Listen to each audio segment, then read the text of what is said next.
Hello, I hope you're all doing well. This video is gonna be all about worker optimization. To start this off, I have two small riddles for you. In the first riddle, I have two goblin workers that I could send to this node at Trent. If you compare the stats, they seem pretty similar, right? But there is a big difference between them. One of the workers completes the node in about 30 minutes, while the other one takes 20 minutes. How can that be? We'll get to the answer later, but first let me pose the second riddle. For the second riddle, we look at the distance workers have to walk to get to this node, Stonetail Wasteland. I have one worker coming from Tariff and the other one from Altinova. And on the map it looks like they're about the same distance to the node. But if you look at the distance on the node, you'll see that the worker coming from Altinova has to walk almost twice as long as the worker coming from Tariff. How come? To understand the solution to these riddles, we're gonna have to understand the fundamentals of BDO's worker system, and grasping these mechanics will give us everything we need to know to optimize our workers to yield the most resources per day. I'll try to walk you through everything in a nice and easy to grasp manner, but it still helps if you have some basic understanding of the worker system. So let's begin by looking at which kinds of workers there are. First of all, we got different grades of workers, from naive to skilled to artisan. And if we're talking optimization, then the one we want to focus on are the artisans. And if you're not at a point yet where you have artisan workers, no big deal, there are different ways to get them, and I go over that in one of my other videos. So that's the grades, but there are also different types of workers. We've got goblins, giants, and humans. They all have their special traits. Goblins have high work speed and movement speed. Giants work and move slower, but to make up for it, they have an inbuilt resource bonus of 68%. Humans are also on the slower side, but they have a high luck stat. And to optimize our workers, we need to understand what these stats do. So I want to do a deep dive on each of those stats, starting with work speed. Work speed is by far the most important stat, and to understand how it works, let's look at the two Trent workers again. So let's look at the stats again, and this time focus on the work speed. The first worker has 150 work speed, the second one about 145. That's a small difference, but definitely not enough to explain this huge difference in work time. I mean, worker 1 is about 50% faster, so clearly this can't be everything there is to this. So let's look at the second important thing, the workload. This node has a workload of 300. So how the heck do we get from 300 workload and these work speeds to the work times of 20 and 30 minutes?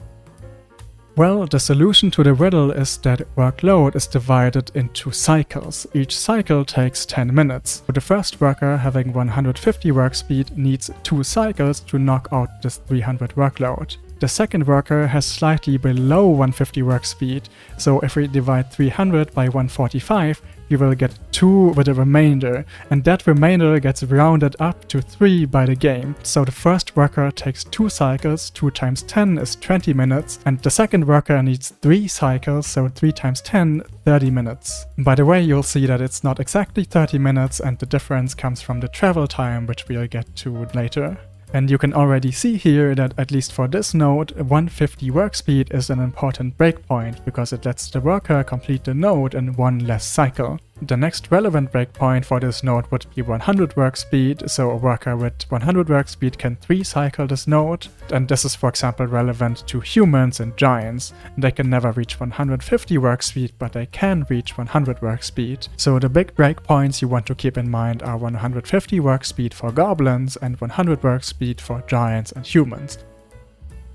Now, there's one more interesting bit of information I can give you on the workload. It's one of those things that really not a lot of people know, and after watching this video you're gonna be one of those smart people. Each node has a minimum and a maximum workload, and the exact workload depends on how many people are having workers on this node. This works similar to fishing resources, where if many people fish at a certain area, then the resources get depleted. And you can actually check the worker resources on the map. If you go to the territory resource information, you'll see that there are up to 3 bars. The first one in green shows the worker resources, the second in blue is the fishing resources, and the third one is not used by the game as far as I know, and it's just for cities. And you can see here that the worker resources are almost 100% depleted.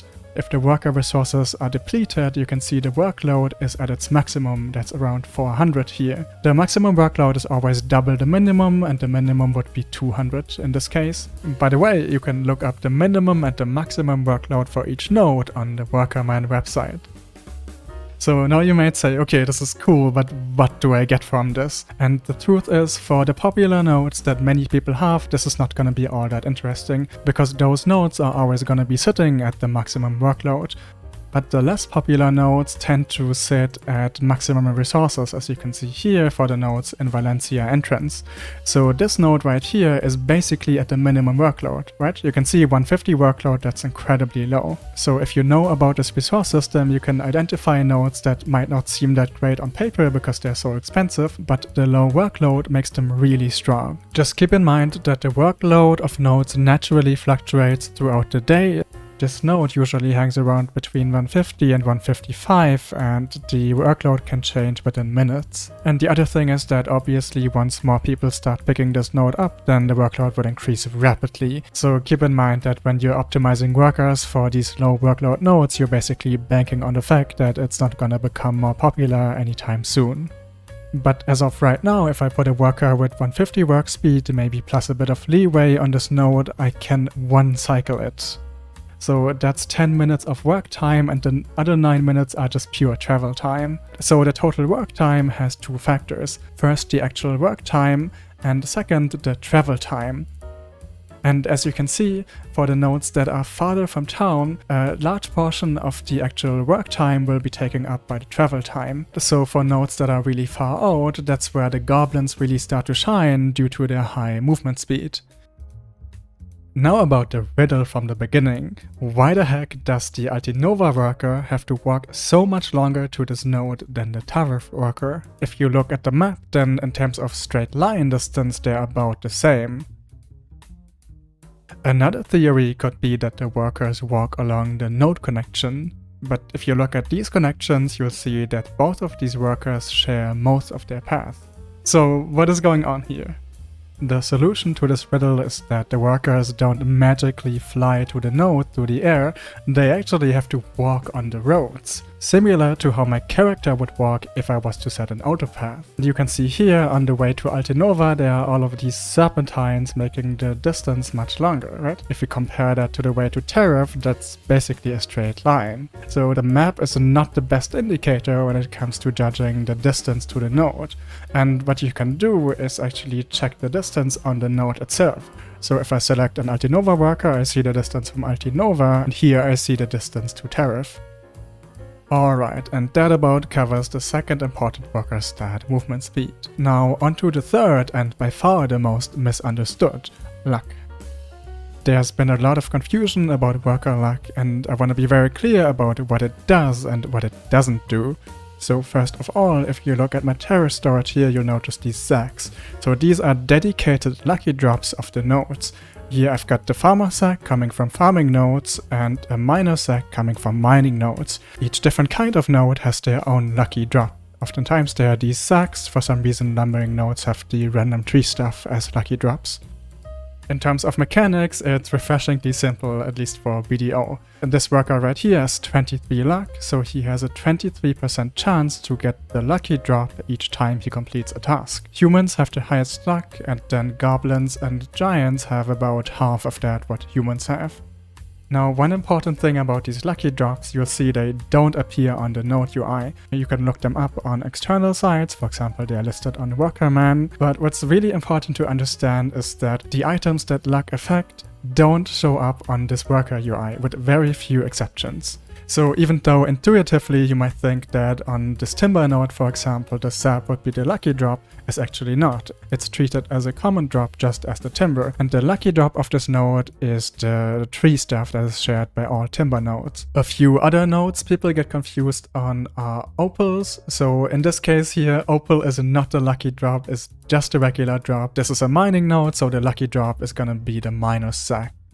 And last one, the excavation nodes. So even though the crystals are very rare, they're not the lucky drop of the node. This excavation node, just like any excavation node, has the archaeologist sack as a dedicated lucky drop. So putting a worker with high luck on this node would not get you more of the crystals. What you want in this case is actually a worker with high work speed who can complete the node faster, like the goblin type. Hey, Editing Summer here. I want to add a small disclaimer. This was brought up when I gave this video into fact checking. What I said about the Land of the Morning Light nodes is based on our current understanding of worker luck, and it is possible that the devs somehow decided to make these crystals be affected by luck, but there isn't any hard data to be conclusive here. That's just because testing the drop rate on these crystals would require an incredible amount of data, since these crystals are so rare. So please take what I said with a grain of salt. Now to close this off, I want to show you a few special snowflake nodes that have their own unique lucky drop, the so-called production nodes, so that's all the nodes with this icon. Those nodes for some reason have the regular loot table mirrored in their lucky loot table, so if you get a lucky proc on this node, you will get a double badge of chicken meat and eggs. But I don't want to get your hopes up. If you do the math, then a goblin and a giant are gonna way outperform any luck bonus that a human may have on this node. So I hope I got my point across, and I will say that if you're specifically interested in those lucky drops, then it can make sense to put humans on these nodes. Just keep in mind that goblins with their high work speed or giants with their resource bonus are often gonna bring in more overall money, even though they get less of the lucky procs. Alright, now that we have a good understanding of the three main stats, work speed, movement speed and luck, let's talk about how we can create the optimal worker. And as I mentioned earlier, out of those, by far the most important stat is the work speed, where we want to hit those work speed brackets. So how can we hit those work speed brackets? In other words, how can we increase our worker stats? Now there are two options. First of all, as workers level up, they will naturally gain stat increases on each level. This is random, so some of your workers are gonna be absolute gems and some are gonna be complete potatoes. That's just how it is. But even a potato can become a good worker if he has good skills. Workers start out with one skill at level 1 and then roll one more every 5 levels up until level 40, where they get the guaranteed delivery skill. And here I put all of these skills that increase work speed on screen. You can see it goes all the way from +1 work speed to +5, that's farm knowledge, the big jackpot. Now one thing to keep in mind is that the stat bonuses from skills don't get added to the sheet stats of the worker. So you can see here on sheet my worker has 145 work speed. And to see the work speed including skills, we have to look at the menu where you send the worker to the node. You can see here he gets +3 from skills for a total of 148 work speed. So you always want to check what your work speed is, including skills. The one exception to that is skills that give boni on level up. So this exists for all of the three stats. Here's the one for work speed called craftsmanship. You see you get 0.2 work speed on level up. That means if you manage to roll this skill at level 1, the worker is gonna be pretty good. And this gets added directly onto the base stats, which also means that once the worker is at max level, level 40, you can roll this off and keep the stats. Rolling skills works like this. The worker needs to be at least level 30 and have 20% EXP, because that's how much it costs to reroll a skill. You can check the EXP on the worker menu next to the level. To reroll a skill, you want to cancel the task and then click on this pickaxe icon here. And here you can select which skill to reroll. So you can just select a skill, press confirm. This will randomly pick a skill that the worker doesn't yet have. So over time you can basically cherry pick your perfect skills. And I would probably wait till level 40 with rerolling skills, just so that the worker has the maximum stats he can get before you try to optimize the stats. Now the question is of course, which skills should we aim for? And priority number 1 here is the work speed. As we talked about earlier in the video, there are these workload brackets, and then once you hit that bracket, we actually don't want any more work speed because it's gonna do absolutely nothing. So that's where we can look into the other skills, for example movement speed and luck. So you can see here he's already got a few movement speed and luck skills, and at that point the goal would be to retain his 150 work speed, so keep the skills he needs for that and roll off all of the other skills into movement speed and luck. But I will say this is getting into the ultra min-maxing, and like you can maybe expect a few percentage point of efficiency here.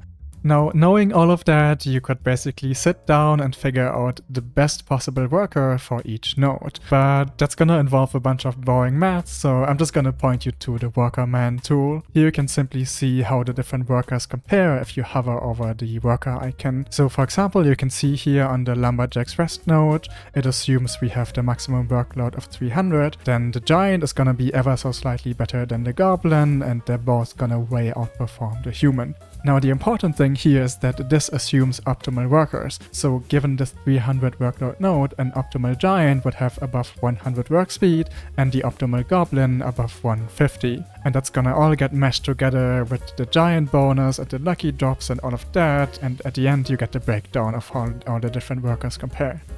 In any case, I hope you enjoyed this deep dive into the worker system. This has been a video I've wanted to make for the longest time, but I just wasn't sure if there's gonna be much of an audience for it. But I think at least some people are gonna be as interested as me in this kind of stuff. If you noticed anything I forgot or got wrong, then please point it out in the comments so other people can see it. In any case, I'll see you in a future video. Take care! This is ridiculous, what the fuck?